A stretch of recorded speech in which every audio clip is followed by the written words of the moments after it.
aí galera do YouTube, beleza? Wellington 237 aqui. Bom galera, eu tô aqui com mais um vídeo pra vocês. Mais um vídeo de Minecraft P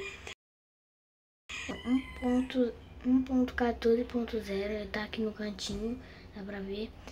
E eu tô aqui com um molde pra vocês. E tem duas texturas muito épicas, beleza? Que eu vou mostrar aqui pra vocês. Eu vou criar um mundo. Olha, essas texturas são duas texturas juntas. Diz não tá top. Pera.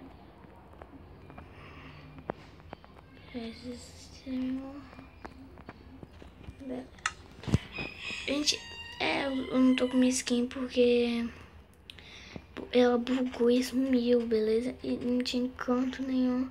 Aí eu tenho que usar essa daqui, beleza? Olha a água, gente. A água tá muito top. A água tá muito épica. Mas olha aí as sombras, o sol, tá muito épico. Quer dizer, a água não tá muito épico não, mas tá massa. Os móveis não mudam. E essas duas texturas que tá épica, eu gostei muito. Elas juntas são isso, beleza? Agora, olhem a mágica.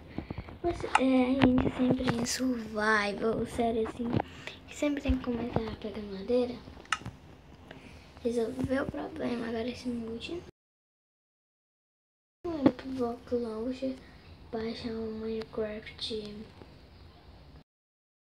Master for Minecraft. Vai estar aí na descrição. Não vai estar aí. Vai estar aí o nome. Minecraft for. Acabou o problema. Agora, ó, aqui né, uma árvore inteira pra salvar. Dropou todas. Você tá duvidando aí, ó?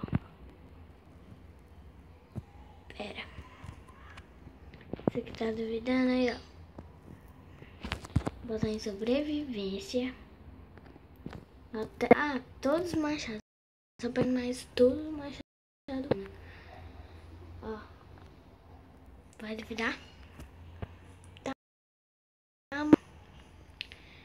Mas, e praticamente é isso.